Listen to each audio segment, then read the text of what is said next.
سورہ آل عمران آیت نمبر 161 162 163 نحمده ونصلي على رسوله الكريم اما بعد فاعوذ بالله من الشيطان الرجيم بسم الله الرحمن الرحيم وما كان لنبي ان يغل ومن يغل يأت بما غل يوم القيامة ثم توفى كل نفس ما كسبت وهم لا يظلمون أفمن اتبع رضوان الله كمن باء بسخط من الله ومأواه جهنم وبئس المصير هم درجات عند الله والله بصير بما يعملون.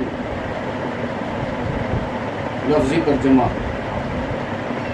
وما اور نہیں کان لنبی کسی نبی کے لیے ان یغل یہاں پر ان جو مصدر کے لیے آتا ہے یعنی یغل جو ہے فعل مضارع ہے پریزنٹ ٹینس ہے اس پر یہ ان داخل ہو کر اس کو مصدر کے معنی میں کر دیتا ہے. ان یغل غلول کے معنی میں ہے خیانت کرنا. خاص کر یہ لفظ استعمال ہوتا ہے خیانت کے معنی کے لیے مال غنیمت میں. ان یغل یغل یغل اور غلول مصدر سے یہ مضارع واحد مذکر غائب کا صیغہ ہے مال غنیمت میں خیانت کرنا. ومن یغلل یغلل یہ بھی اسی غلول سے ہے جو کوئی خیانت کرے گا. یأتی اتا یأتی اتیان اس کا مصدر ہے. اتیان مانا آنا اس سے نکلا ہے اتا اور مضارع اس کا ہے گا یأتی. بما یأتی مانا یأتی آئے گا لائے گا.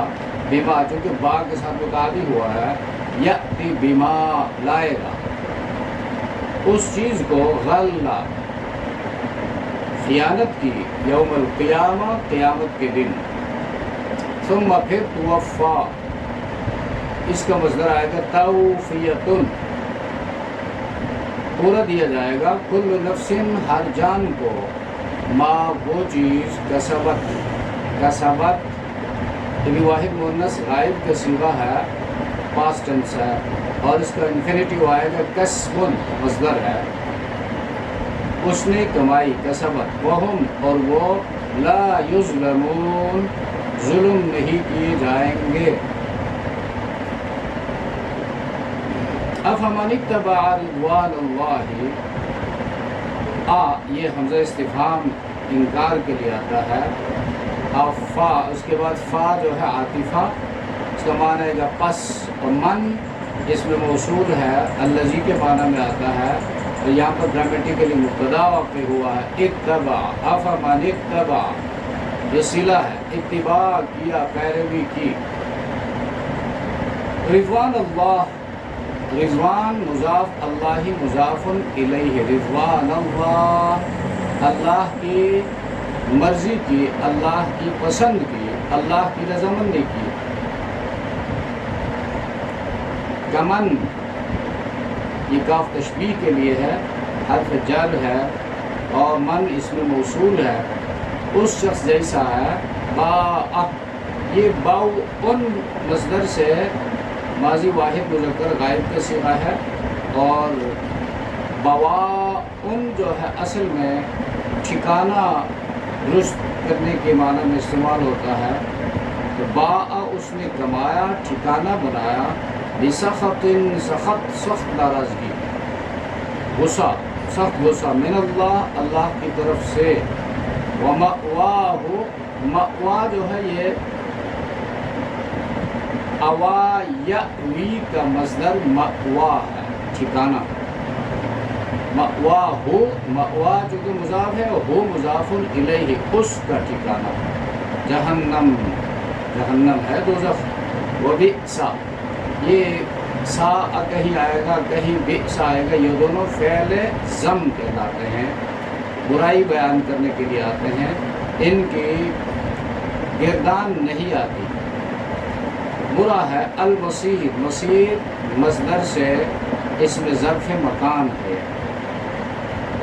لوٹنے کی جگہ۔ ہم درجات عند اللہ، ہم مبتدا ہے، مستقل جملہ ہے یہ، ان کے لیے درجات یہ جمع ہے، درجات درجتن کی جمع ہے، عند اللہ درجہ مرتبے کو کہتے ہیں اللہ کے پاس، واللہ اور اللہ تعالی بصیر خوب دیکھتا ہے، بما اس چیز کو، یعملون جو وہ کرتے ہیں۔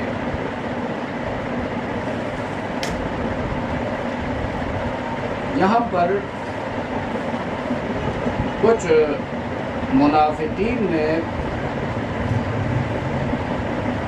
نبی کریم صلی اللہ علیہ وسلم پر مال غنیمت کی تقسیم کے حوالے سے الزام لگایا کہ آپ نے تقسیم انصاف کے ساتھ نہیں کیا، تو اپنے نبی کا دفاع جو ہے اللہ تبارک و تعالیٰ نے خود فرمایا۔ آیتوں کا حاصل یہ ہے کہ پیغمبر وہ چونکہ نبوت سے پہلے بھی گناہوں سے معصوم ہوتا ہے اور نبوت کے بعد بھی گناہوں سے وہ معصوم ہوتا ہے، اور مال غنیمت میں خیانت کرنا، بد انتظامی جو ہے یہ تو کبیرہ گناہوں میں سے ہے، چھوٹا گناہ بھی نہیں، بہت بڑا گناہ ہے، اور اس کا نبی سے صدور ممکن ہی نہیں ہے۔ ایک مسئلہ یہ بیان ہوا کہ پیغمبر کی طرف اس قسم کی باتوں کو منسوب کرنا، اس قسم کے الزامات لگانا اور خیال میں لانا، یہ نفاق کی علامت ہے، کیونکہ پیغمبر ہر معاملے میں اپنی امت کے لیے، اللہ کے بندوں کے لیے ایک نمونہ ہوتا ہے۔ جب نمونہ ہوتا ہے تو وہ اعلیٰ کردار میں، اعلیٰ اخلاقی قدروں میں نمونہ ہوتا ہے، اور اللہ تبارک و تعالیٰ اپنے نبی کو اخلاق کے اعلیٰ قدروں پر فائز کر کے نمونہ بناتا ہے، اور اس شخصیت کو نبوت کے منصب پر سرفراز فرماتا ہے جس کے اندر پہلے اللہ تبارک و تعالیٰ اخلاق اور اعمال کے اعلیٰ اقدار رکھ دیتے ہیں، وہ صلاحیتیں اس میں پیدا کرتے ہیں، اس کے بعد پھر نبوت کا عالی منصب ان کے حوالے کیا جاتا ہے، اس منصب پہ اس کو لایا جاتا ہے۔ تو یہ ان لوگوں کے اوپر رد کر دیا جو نبی کے بارے میں اس قسم کی باتیں سوچتے تھے اور الزام لگاتے تھے۔ اور گزشتہ آیتوں کے ساتھ اس کی مناسبت یا ربط یہ ہے، گزشتہ آیتوں میں یہ خیال پیدا ہو سکتا تھا کہ غزوہ احد میں جو صحابہ کرام اوپر احد کے میدان میں جس ٹیلے پر، جس کو جبل الرمات کہا جاتا ہے، تیر اندازوں کا مورچہ، وہاں سے جو نیچے اترے تھے، شاید ان کے ذہن میں وہم و خیال میں یہ بات آئی ہو کہ مال غنیمت کی تقسیم میں ہمیں پیچھے چھوڑا جائے گا، ہمیں حصہ نہیں دیا جائے گا، اس لیے وہاں سے وہ لوگ نیچے اترے۔ تو اللہ تبارک و تعالیٰ نے اس چیز کو کلیئر کر دیا کہ تقسیم جو ہے مال غنیمت کا، یہ پیغمبر علیہ السلام کی ذمہ داری ہے، اور پیغمبر علیہ السلام عدل و انصاف کے منصب پر فائز ہوتے ہیں، وہ کسی کے ساتھ زیادتی نہیں کرتے اور بد نظمی جماعت کے اندر نہیں ہونے دیتے۔ اور پھر عام اہل ایمان کے لیے بھی یہی فرمایا کہ جو کوئی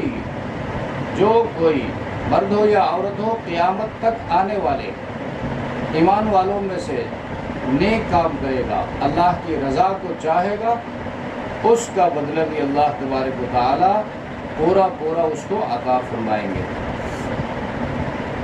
اچھا، تو ایک یہ ہے کہ انبیاء کی عصمت کا مسئلہ ہے، انبیاء اس قسم کے گناہوں سے، کبائر سے، صغائر سے محفوظ ہوتے ہیں۔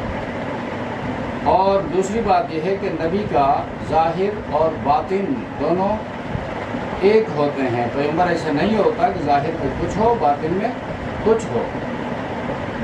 وما كان لنبي ان يغل، اور کوئی بھی نبی ایسا نہیں جو مال غنیمت میں خیانت کرے. یغل جو ہے مال غنیمت میں خیانت کے لیے آتا ہے. مال غنیمت چونکہ قوم کا خزانہ ہوتا ہے، سرکاری مال ہوتا ہے، جس میں تمام قوم کا اور قوم کے افراد جنہوں نے جہاد میں جنگ میں شرکت کی ہے ان کا حصہ ہوتا ہے. لہذا مال غنیمت کی تقسیم سے پہلے اس قسم کا کوئی خدشہ کوئی اندیشہ نبی کی طرف سے نہیں ہوتا کہ پیغمبر اپنی طرف سے جو ہے تقسیم سے پہلے کسی کو اس طرح نواز دے. اور اگر خدا نخواستہ ایسا ہو بھی جائے تو پھر پیغمبر چونکہ گناہوں سے معصوم ہوتا ہے، یہ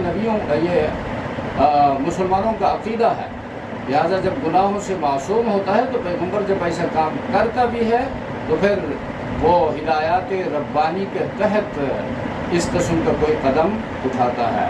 لہذا گناہ اور بدنظمی کی نسبت جو ہے پھر بھی پیغمبر کی طرف نہیں ہو سکتی. حضرت شاہ عبد القادر محدث دہلوی رحمہ اللہ تعالی یہاں پر فرماتے ہیں، اللہ نے یہاں پر فرمایا کسی نبی کے لیے وما کان لنبی، کسی نبی کے لیے یہ ممکن نہیں، یہ جائز نہیں کہ وہ مال غنیمت میں خیانت کرے، جائے کہ سید الانبیاء. ہاں کسی نبی کے لیے بھی گنجائش نہیں ہے، جائز نہیں ہے. محمد رسول اللہ کا مقام تو امامت کا ہے، وہ تو امام الانبیاء ہے، وہ تو سید المعصومین ہے، ان سے یہ چیز ممکن ہی نہیں ہے. اور غلول پھر حدیث میں آتا ہے سرکاری مال،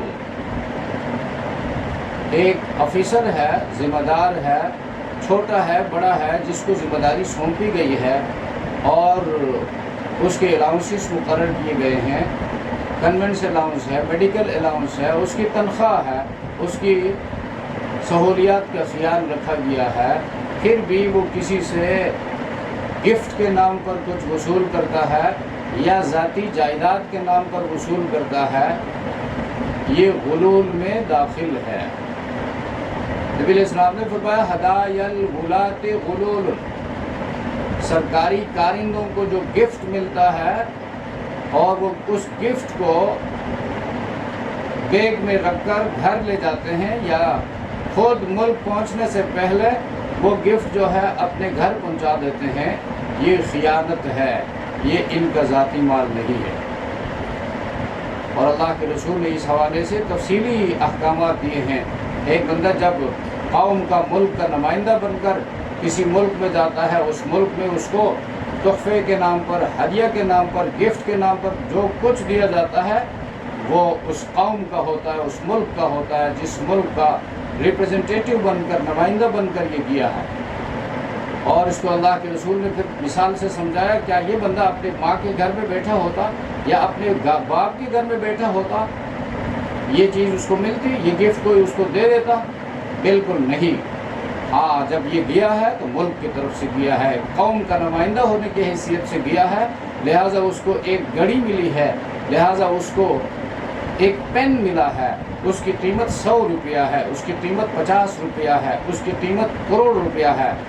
جتنا کچھ ہے وہ اس قوم کے خزانے میں جمع ہونا ہے، اور اس کو حاصل کرنے والا ملک اور قوم کے ساتھ خیانت کرنے والا ہے، اس کا کوئی ایمان نہیں ہے، اس کا کوئی دین نہیں ہے. لا ایمان لمن لا امانت لہ، اس کا کوئی ایمان نہیں جس کے ہاں امانت کی پاسداری نہیں. یہ چیز امانت تھی، قوم کے حوالے کرنا ضروری تھا.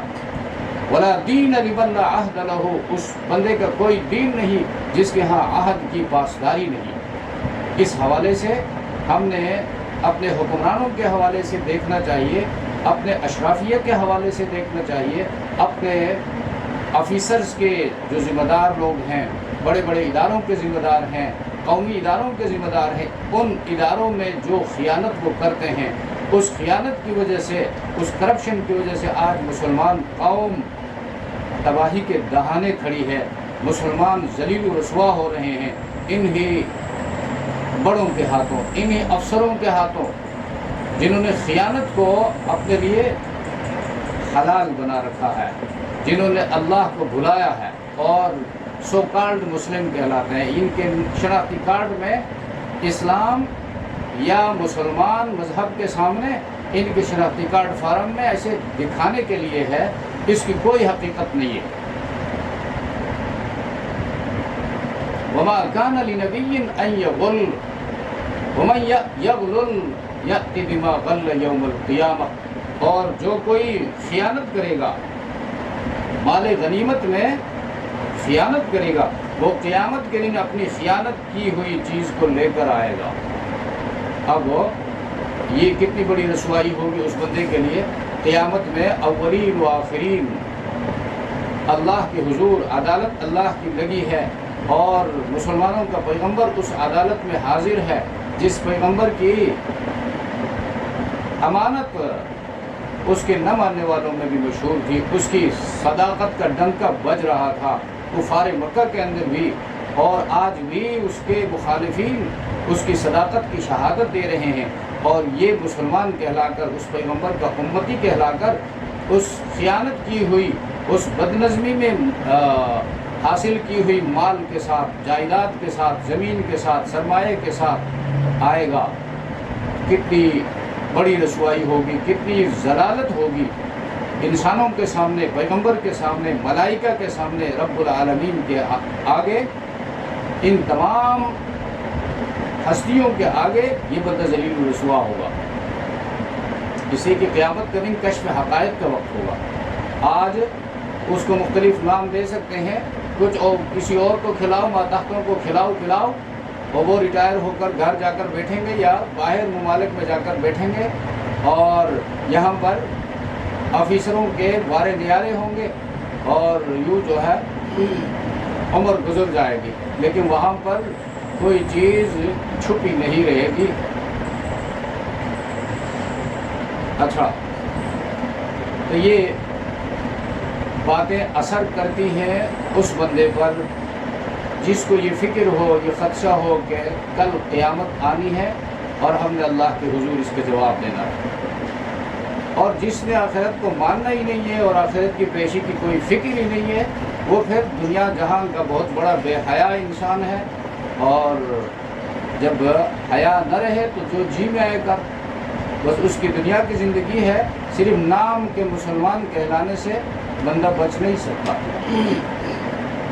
ثم توفا، پھر پورا دیا جائے گا، کل نفس، ہر جان کو ما کسبت، جو اس نے کمایا، وہم لا یظلمون، وہم لا یظلمون، اور ان پر کچھ بھی ظلم نہیں کیا جائے گا۔ افمن اتبع رضوان اللہ،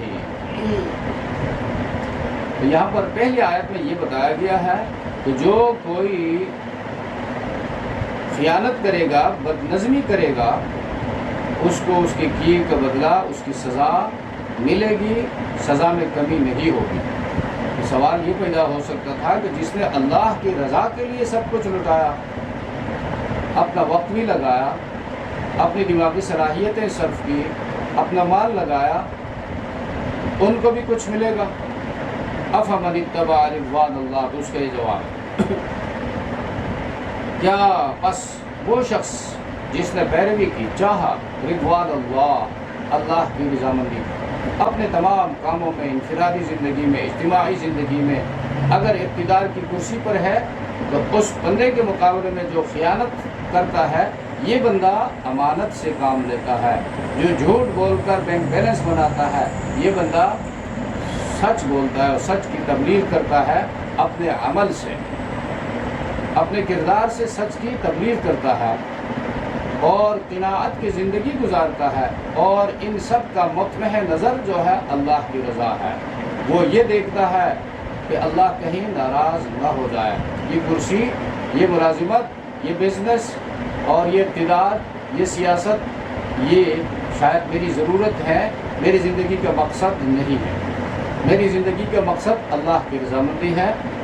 افمن اتبع رضوان اللہ کمن باء کیا وہ اس شخص جو جیسا ہو سکتا ہے جو مستحق ہوا، لوٹا، لے کر لوٹا بسخط من اللہ، اللہ کی طرف سے سخت قہر، سخت غصہ، یعنی اللہ کے غصے کے ساتھ واپس ہوا یہ بندہ، اور اتبع رضوان اللہ، اللہ کی رضامندی کو حاصل کرنے والے، یہ دونوں برابر ہو سکتے ہیں؟ یقیناً نہیں ہو سکتے، اس لیے کہ جو اللہ کی قہر اور غضب کو لے کر لوٹتا ہے اس کا ٹھکانہ ومأواہ جہنم، اس کا ٹھکانہ دوزخ ہے۔ نتیجے کے اعتبار سے مختلف ہو گئے، کیوں؟ جو اللہ کی رضامندی کے پیچھے بھاگتا ہے اس کا ٹھکانہ جنت ہے، اور جو ناراضگی لے کر لوٹتا ہے اس کا ٹھکانہ جہنم ہے۔ تو دنیا میں رہنے کا مقام تو ان کا ایک تھا، دنیا کی زندگی اسی زمین پر رہتے تھے اور اسی آسمان کے نیچے زندگی بسر کرتے تھے، لیکن دنیا کی اس امتحان گاہ میں ان کے کردار میں، ان کے انٹینشن میں فرق تھا، ان کے عقائد میں فرق تھا، ان کے اعمال میں فرق تھا، لہٰذا نتیجہ جب نکلا تو ایک جہنم کی طرف چلا گیا اور دوسرا جنت میں داخل ہوا۔ وبئس المصیر، اور جہنم بہت برا ٹھکانہ ہے جانے کی۔ ہم درجات عند اللہ، ان کے لیے مرتبے ہیں عند اللہ، اللہ کے ہاں قیامت کے دن مرتبے ہیں۔ جنتیوں کے لیے بھی مرتبے ہیں اور جہنمیوں کے لیے بھی مرتبے ہیں۔ ایک تو انسانوں کے لیے مرتبے ہیں، تمام انسان دو حصوں میں تقسیم ہو گئے، فرمانبردار اور نافرمان۔ اور پھر فرمانبرداروں میں یہ جو اعلیٰ درجے کے فرمانبردار ہیں، جو جنت میں اتنے اونچے مرتبوں پر فائز ہوں گے کہ نچلے درجے کے جنتی ان کو اس طرح دیکھیں گے گویا دنیا میں تم آسمان میں ستاروں کو دیکھتے ہو، یعنی نہایت اونچے اور بلند مقام پر۔ یہ درجوں کا فرق ہوگا اعمال میں اخلاص کے فرق کی وجہ سے، اور یہی حال جہنمیوں کا ہوگا۔ جہنم کے جو طبقات ہیں، حاویہ ہے، لظا ہے اور حطمہ ہے، اور اسی طرح خود جہنم ہے اور سقر ہے، جحیم ہے، یہ جہنمیوں کے اعمال اور ان کے کفر اور شرک کی شدت کے حوالے سے ان کے درجات مختلف ہوں گے۔ کیوں؟ قرآن دوسرے کہتے ہیں ان سعیکم لشتی، تمہاری کوششیں مختلف ہیں، کوششیں مختلف ہیں تو نتائج بھی ان کوششوں کے مختلف ہوں گے۔ ہم درجات عند اللہ، ان کے لیے درجے ہیں اللہ کے ہاں۔ واللہ بصیر بما یعملون، اور اللہ تبارک و تعالیٰ بصیر، دیکھنے والا ہے، مانیٹرنگ کر رہا ہے، بما یعملون، ان کاموں کو جو وہ کرتے ہیں۔